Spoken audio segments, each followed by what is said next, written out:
I kind of broke my camera. So this is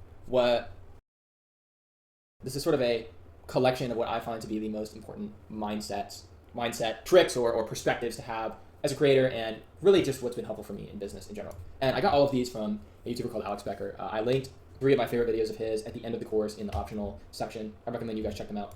But I pretty much just want to talk to y'all about, I think, the like sort of traps that you can get caught in with the nature of our work and the nature of your mission, whatever that is. And the first thing I want to talk about with you guys is how goals are related to fulfillment.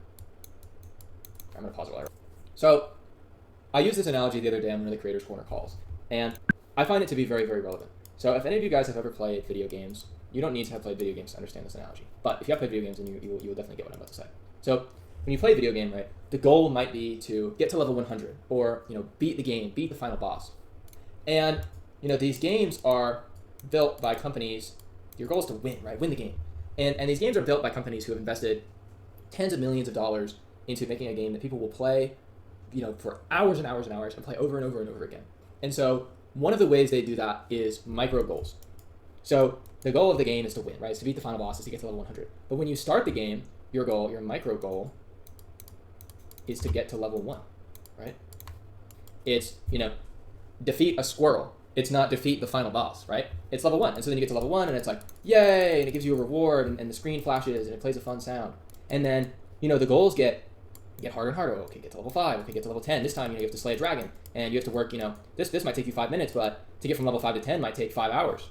And so then, the goals, they get a little bit further and further away, but they're incremental, right? And it's designed to exactly fit your pace. That way you always hit a goal before you get unmotivated and you leave, okay? And this is exactly the way that you should be treating your business experience. Because if I come into Creators Corner and I say, oh, yo, let's go. My goal is to make 10K a month, okay? Most people don't even make that their full-time job. And so to make 10K a month, you have to become the person that is worth making 10K a month, right? And so what are all the things that goes into a person who makes 10K a month? Okay, well, they probably work very hard. They probably work a lot of hours, or they did at some point. They probably make a lot of content. Say, work, hours. They probably make a lot of content. They probably study content a lot. They probably network and talk to other creators a lot. They're probably disciplined. And so these are things that you can actually do. What does 10K a month mean? What does make 10K a month consist of, right? What does that mean? That doesn't mean anything. My goal is to make 10K a month. Okay, how is that possible? Oh, okay, maybe it's, generate 30,000 GMV, which I have 30% commissions on. Okay, you're breaking it down a little bit more. How do you do that? Okay, well, I need to post at least one video every single day, right? If I post less than one video every single day, then when I'm just starting out, it's going to be hard to get good fast. Okay, there's your micro goal, which is, okay, so now you have goal 1. Goal 1, it's no longer make 10K a month, it's post one video a day for 30 days. And it's going to be a lot harder than you think if you're just starting out to do that. It's going to be a lot harder than you think, especially a full-time job or you're in school. But it's 100% doable, it's actionable, and you know how to do it. There's hundreds of studies done that show that our most fulfilled and our happiest state is when we are going after a set goal that we know how to do, but it's challenging, but it's not too hard, right? You can probably think back to some experiences that you've had in your life that were just like this. Maybe in school it was a project that you genuinely enjoyed doing, and you had to do some research and look for some maybe difficult to find sources or write an essay you were passionate about. That's what I like to do in school. And so you can artificially create that state by setting your own goals. And you don't want to go too low, okay? You don't want to say, my goal is post one video this week. Like, come on, bro. Lock in, all right? But, or, you don't want the goals to make you feel too good, right? You don't want them to be too easy. So make your goal. Okay, here's an example of an actionable goal, right? Which is post one video every day for 30 days. And then you say, okay, I'm also gonna scroll my burner for 20 minutes a day. And I'm gonna analyze at least 5 videos. I'm gonna analyze at least 5 videos, and I'm gonna break down why they worked. And, all right, now let's say you accomplish this. Now these are easy. You're gonna also, okay, I'm gonna get on a firebrand. I'm gonna get on Iron Paws. I'm gonna make my way to Iron Paws, and I'm gonna start reading 10 to 15 pages of couch advertising every single day, and I'm gonna finish that book. And then honestly, you know what? That's easy, bro. I'm locked in. Now I'm gonna go to 3 posts a day. I'm gonna do 3 posts a day every single day this month, and I'm gonna bother Finn for an account review every 3 days. 3 posts a day for 30 days, plus ask Finn for 3 account reviews every single week. Boom. Now you're really on track to making 10K a month, right?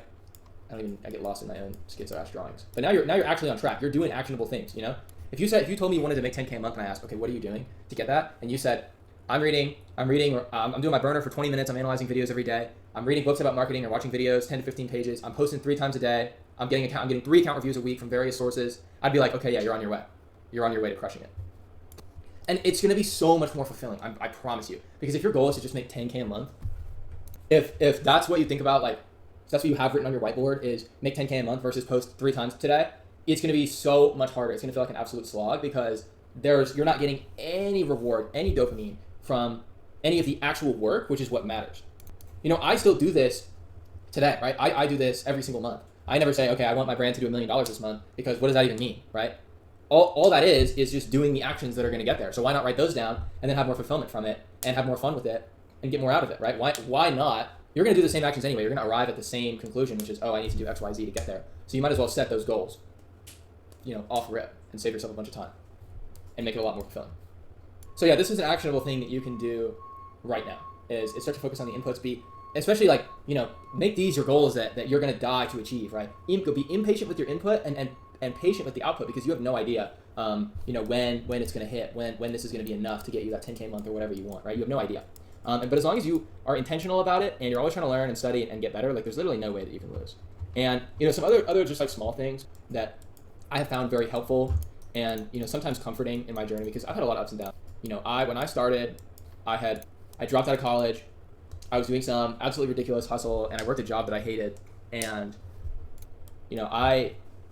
after finding Creators Corner, I quit my job right away because I actually hated my job so much. And it was such a dumb decision because I didn't even need all that time. I had no idea what to do with all that time. And, I had a good first year, and then 2025 was pretty hard for me. So I've been up and down. I've been through the trenches, and I've been very up as well. So some things that I consistently find helpful is just, why do you want it? And, I don't 100% know all the time why I want it. Sometimes it changes. But if you know how badly you want it, then, or at least you want to keep going, right? For me, it's really become just very fulfilling. I like what I do. And, it started about money. I never thought that I would get into a position of doing something that I actually really loved. And for a long time, it was just fulfilling because I was chasing something, right? And I always knew that I wasn't going to quit because I'd seen the alternative. I really didn't like going to college. I really hated my job. And so I knew what I was running away from, right? And so I know, and I still know now that I'm never going to quit, because it's sort of like the effect goes both ways, right? There's the bad of I know what I'm running away from, but then once you start getting some wins, once you start being fulfilled and enjoying what you're doing, then you know what to keep running towards, right? So when I'm running away from stuff, and then you know what to start running towards. And now that's the reason I don't want to quit. If things get bad, okay, I remember how great it was when things are good. So I'm going to keep pushing. And if you know that you are not going to quit, and I don't mean quit creating. Sometimes where you got to pivot and do other things, there's nothing wrong with that, as long as it's a tactical retreat or a tactical pivot. But if you know you're not just going to give up, which why would you? What else are you going to do? If you know you're not going to give up, then it doesn't really matter, right? If things are going poorly or if things are difficult, you know that you're going to do it no matter what. So if you truly believe that you're not going to quit, I know I'm not going to quit. I really don't care what happens. I'm definitely not going to quit. And so it doesn't matter to me nearly as much. Nothing really feels like the end of the world when I have that belief. So yeah, I don't know. That's something that's been helpful for me. Just having that sort of security and okay, I'm giving this my best. I'm going to keep showing up every day.